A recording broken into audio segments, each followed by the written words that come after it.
You don't wake up at 75 expecting everything to change.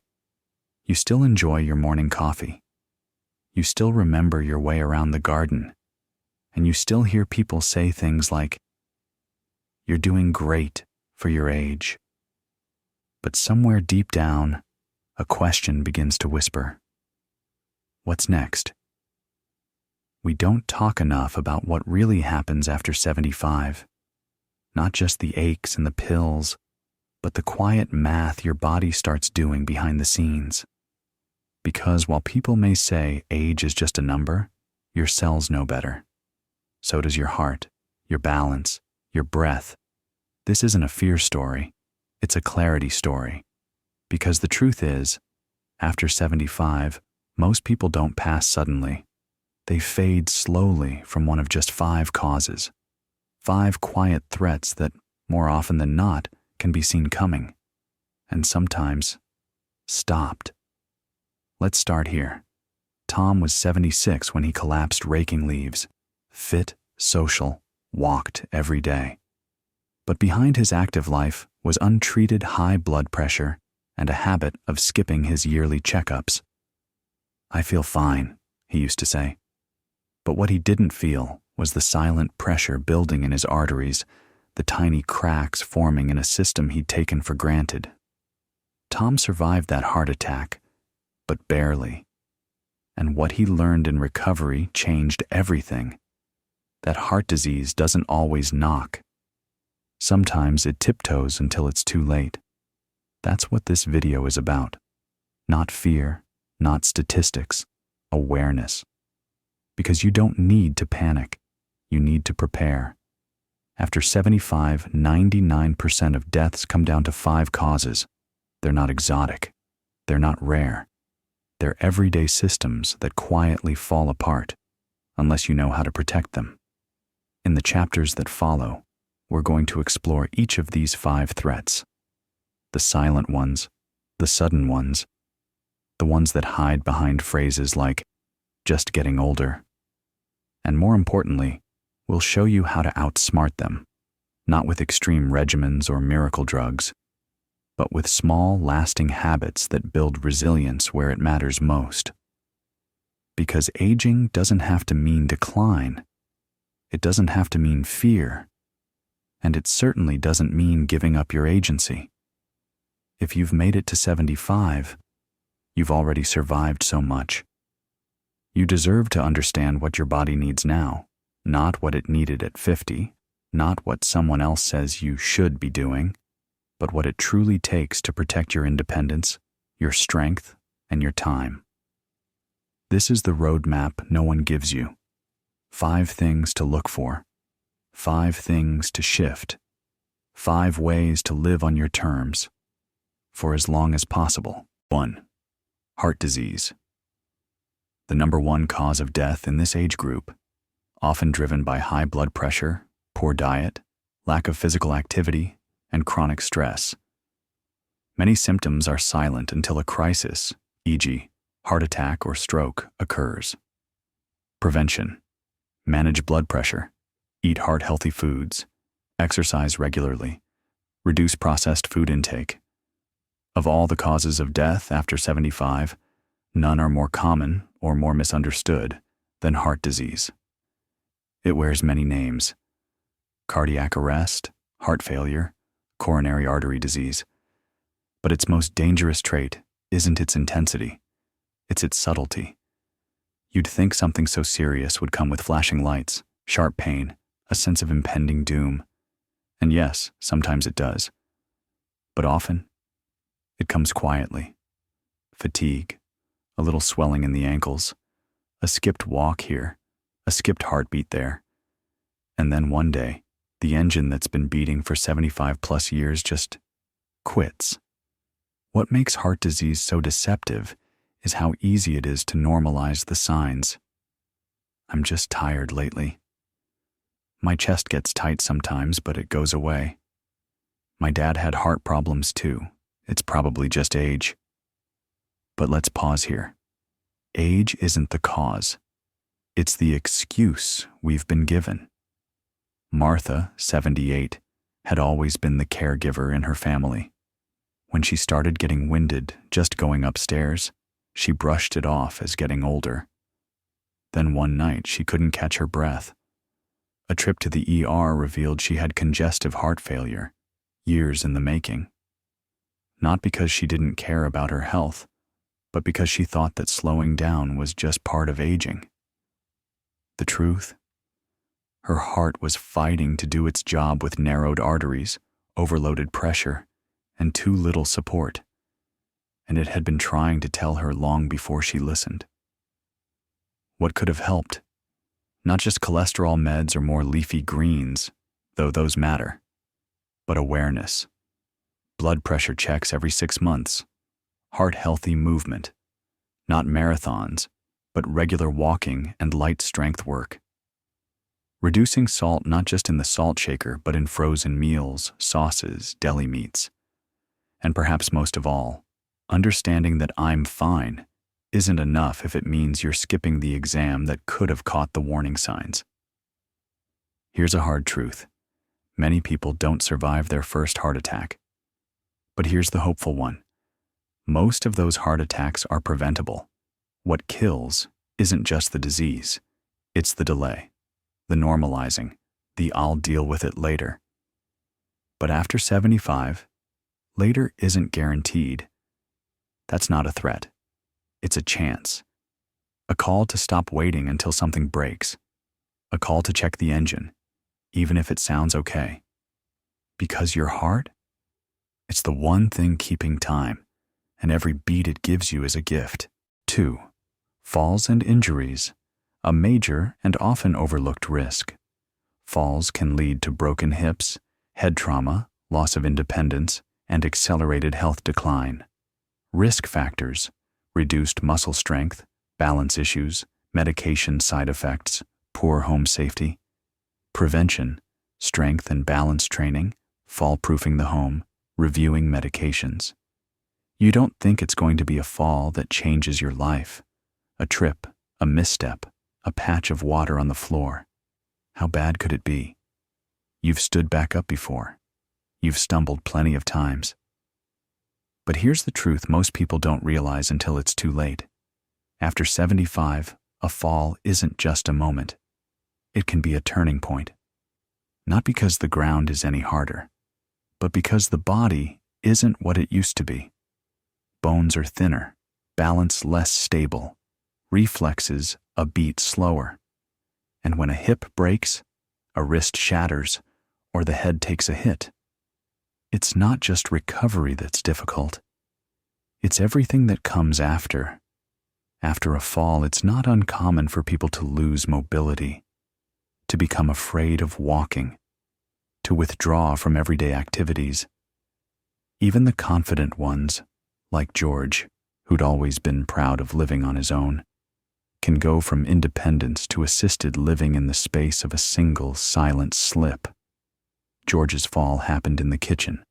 A dropped spoon, a quick lean over. He lost his balance, hit his hip, and couldn't get up. Hours passed before someone checked in. The injury healed, but his spirit changed. He stopped walking as much, stopped going to the garden, started saying no to invitations. He didn't just fall. He faded, and that's why falls matter. Not just because of what they break, but because of what they take. Confidence, movement, autonomy. The real tragedy? Most falls are preventable. You can install grab bars, remove clutter, improve lighting, use non-slip mats. But more than that, you can train your balance. Leg strength isn't just about standing up from a chair. It's about protecting your entire future. Exercises like Tai Chi, chair squats, ankle circles, they sound simple, but they build the tiny muscles that stop you from tipping over. And vision matters too. As we age, peripheral vision shrinks, depth perception blurs. Getting your eyes checked every year is as important as stretching your calves. Medication reviews are another lifesaver.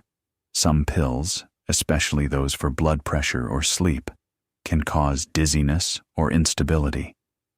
Talking to your doctor about combinations can uncover silent culprits. You don't need to wrap yourself in bubble wrap, but you do need to walk your home like a detective. What would trip me? What if I had to move quickly?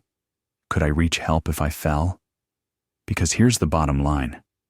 Most people don't die from the fall itself.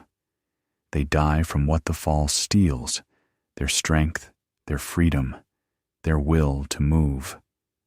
So before it happens, protect the ground beneath your future. 3. Respiratory diseases includes COPD, pneumonia, and complications from colds or bronchitis, often worsened by poor air quality, sedentary lifestyle, and lack of vaccinations. Prevention: stay active, maintain good indoor air quality, get flu and pneumonia vaccines, avoid smoking or pollutants. You don't think much about breathing until suddenly every breath feels like work. It starts small, a cough that lingers, a day where walking to the mailbox leaves you winded. You tell yourself it's the weather or allergies or just being out of shape. But after 75, it could be more. Because when lungs begin to struggle, they don't shout, they whisper. And if you don't listen early, you may not get another chance. Respiratory disease is one of the most underestimated killers in older adults. COPD, pneumonia, bronchitis, names that sound familiar, even manageable. But in reality, they're often fatal, especially after a certain age, where what starts as a cold can spiral into hospitalization, or worse, in just a few days. Frank, 80, always kept busy. He wasn't a smoker. He ate reasonably well. But when winter came and he got just a little sick, he stayed inside, thinking rest would do the trick. By the time his daughter visited, he was confused, dehydrated, and gasping through a lung infection that had spread unchecked. He spent 3 weeks in the ICU. The doctors told him he was lucky. Frank didn't feel lucky. He felt like no one had warned him how fragile lungs could be at his age. So let's break the silence. After 75, your lungs need protection, not assumption. First movement. You don't need to run a mile, but you do need to expand your lungs regularly. Gentle walks, seated stretches, deep breathing routines. These aren't luxuries. They're medicine. Inactivity shortens the breath. Shallow breathing weakens chest muscles. And when the lungs weaken, infections take root fast. Second, indoor air quality. We often think the threat is outside, smog, pollution, but it's what's inside that lingers. Dust, mold, smoke from cooking oils, even that scented candle you love, can irritate the lungs more than we realize. Air purifiers, open windows, proper ventilation, they make a difference. Third, vaccination and early care. The flu isn't just the flu after 75. It can become pneumonia, the common cold, a gateway to bronchitis. Getting your flu shot, pneumonia vaccine, and staying up to date with checkups is like locking the doors before the storm hits. And finally, listen to your breath. If it changes, if you wheeze, cough at night, feel tighter after small efforts, don't chalk it up to just age. It could be your body waving a red flag. We often admire the heart. We count steps for our legs. But the lungs? They're the silent engine in the background. And after 75, their silence can be dangerous unless we give them the attention they deserve. Because every breath you take is a decision you made days, weeks, or years earlier. And the ones who live longest aren't just the ones who move, but the ones who breathe with intention. Fourth, stroke can be sudden and life-altering or fatal, caused by high blood pressure, atrial fibrillation, poor circulation, and diet, often preceded by warning signs like TIAs, mini-strokes, that go ignored. Prevention: control blood pressure, Eat nutrient-rich foods, detect and treat arrhythmias, stay physically active. Sometimes it's not the big collapse, not the dramatic slur of words or the sudden fall to the floor. Sometimes it's smaller, a hand that doesn't grip as tightly, a forgotten word that lingers just out of reach, a moment of confusion that passes in minutes. And in those minutes, everything changes. But nothing gets addressed, because strokes don't always start with drama. They often begin with whispers, transient ischemic attacks, or TIAs, tiny strokes that last minutes, leave no visible damage, and are so easy to dismiss. But they're not harmless. They're warnings, and too often, they go ignored. After 75, the risk of stroke increases dramatically. Arteries narrow, blood pressure climbs, the heart stumbles in rhythm. But what makes strokes so dangerous isn't just the physical damage. It's how often they arrive unannounced and how quickly they rob independence. Lillian, 82, had always prided herself on being sharp. She read the paper every morning, played bridge on Saturdays, walked her dog every evening. But one day, she couldn't remember how to turn on the coffee machine. The next, she forgot the route home from the store. Her family thought it was early dementia. The truth? A series of mini-strokes had quietly disrupted blood flow to her brain. And when the big one finally came, it didn't leave time for questions. This is the cruel reality. Strokes often don't kill instantly. They disable, they confuse, they steal little pieces of function until the person you were feels distant, even to yourself. But here's the part we must cling to. They are often preventable. The culprits? High blood pressure, atrial fibrillation, poor circulation, chronic stress, smoking, diets full of salt and low in nutrients, dehydration, sedentary habits, all addressable, all fixable. But only if we stop dismissing them as normal parts of aging. What can you do? Get your blood pressure checked regularly and take it seriously. A single high reading matters. If your heart feels like it's skipping or fluttering, get tested for AFib. It's one of the top stroke triggers. Hydrate, walk, eat magnesium and potassium-rich foods, rest, and most of all, don't ignore your brain, slurred speech, numbness, facial drooping, confusion, sudden vision loss. Even if it passes in 5 minutes, go to the hospital. Because when you treat a TIA like a full stroke, you might prevent the next one from being the last. And let's be clear, stroke recovery is possible, but it's slow. It's frustrating. And for many, it marks the end of true independence. That's why prevention isn't just about surviving. It's about preserving your full self. After 75, you can't afford to second-guess the signs, because the brain doesn't wait. 5.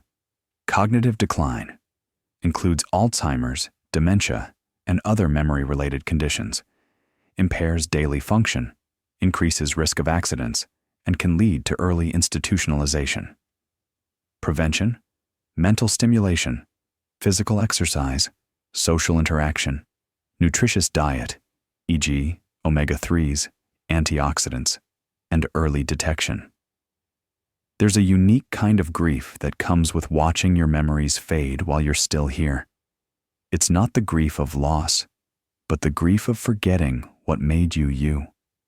After 75, the risk of cognitive decline becomes more than a worry. It becomes a reality for many. Alzheimer's, dementia, memory lapses that grow deeper, longer, more frequent. But what makes cognitive decline so devastating isn't just the forgetfulness, it's the slow erosion of connection to people, to routines, to the identity you've spent a lifetime building. What makes this especially cruel is that it often begins unnoticed. You misplace a name, forget a detail, walk into a room and pause. Just a senior moment, people say, chuckling. But when the moments multiply, and when habits shift into confusion, it's not just age, it's the brain trying to tell you it's struggling. Margaret, 79, had always been the matriarch. Sharp, witty, the one who remembered birthdays and recipes by heart. But last Christmas, she forgot to turn off the oven. And at Easter, she called her grandson by the wrong name. Her family noticed. So did she. But she didn't say anything, because nothing feels more terrifying than knowing your mind might be leaving before your body does.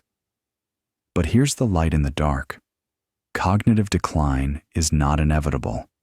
Not entirely. Genetics play a role, yes. But lifestyle is powerful.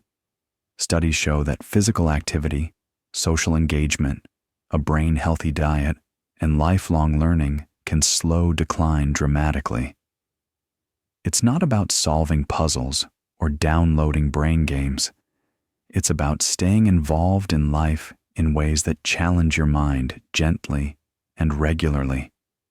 That means walking with purpose, not just for steps, but for brain oxygenation. It means choosing whole foods, greens, berries, omega-3s, turmeric, because your brain feeds on what you eat. It means having conversations that make you think, being part of communities, and saying yes to small new things. A new author, a new recipe, a new path at the park. Even music helps.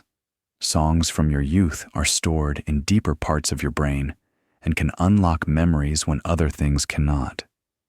That's not magic.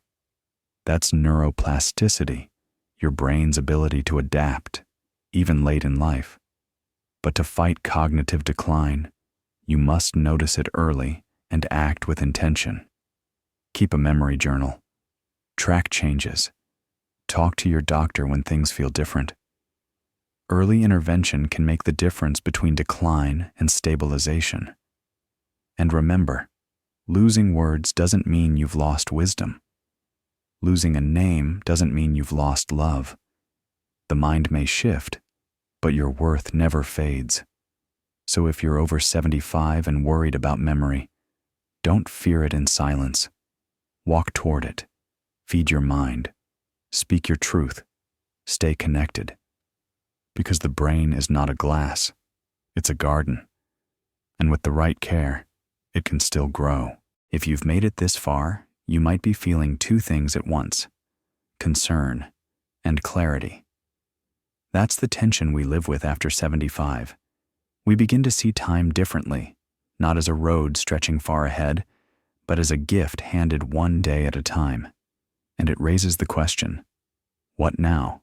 What do I do with what I've learned? Let's return to what we started with, that after 75, 99% of deaths come down to just 5 causes: heart disease, falls and injuries, respiratory illness, strokes, and cognitive decline. But more importantly, these aren't just medical diagnoses, they're patterns. They're invitations to live smarter, not harder. Because the good news is this: you don't need a total life overhaul. You don't need to become someone else, throw out your pantry, or train like an athlete. You just need to notice, adjust, protect. You protect your heart by moving, lowering salt, checking your pressure, and breathing deeply when stress climbs. You protect your bones by stretching, strengthening, and making your home a space where safety lives in every corner. You protect your lungs by walking with intention, breathing clean air, and taking every sniffle seriously. You protect your brain by using it with curiosity, with music, with community, and with grace. And you protect your spirit by letting go of shame, fear, and the idea that slowing down means giving up. Most of the people you've met in this story, Tom, George, Frank, Lillian, Margaret, they didn't fall because they were old. They fell because no one gave them a map. Now, you have one. But maybe the most important thing to remember is this: living longer isn't about resisting death. It's about respecting life, Not just surviving, but preserving what makes you, your strength, your clarity, your independence, your voice. And maybe, just maybe, it's about choosing to act not because you're afraid, but because you're finally ready to live these years not in fear, but with powerful awareness. So take the walk, add the extra veggie, hold the rail, take the breath, write the name down before you forget it. Call your doctor before the ache gets louder, because it's not too late. Because you're still here, and because your best days might not be behind you.